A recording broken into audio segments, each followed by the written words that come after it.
Doctor साहब वो दवाई है। कौन वाला दवाई बचा? जो खाना खाने को भूख नहीं लगता है। भाग भाग साला, वो दवाई कहाँ से?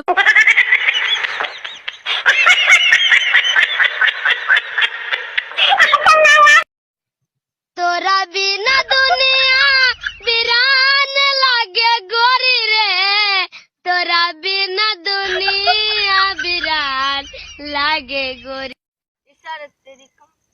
पार्टनर एगो बात कही। कहो। अच्छा ये बताओ कि पहले मुर्गा रहे के रहे कि पहले अंडा? अच्छा पार्टनर एगो बात पूछी। पहले तू आ रहा है कि तोर पापा?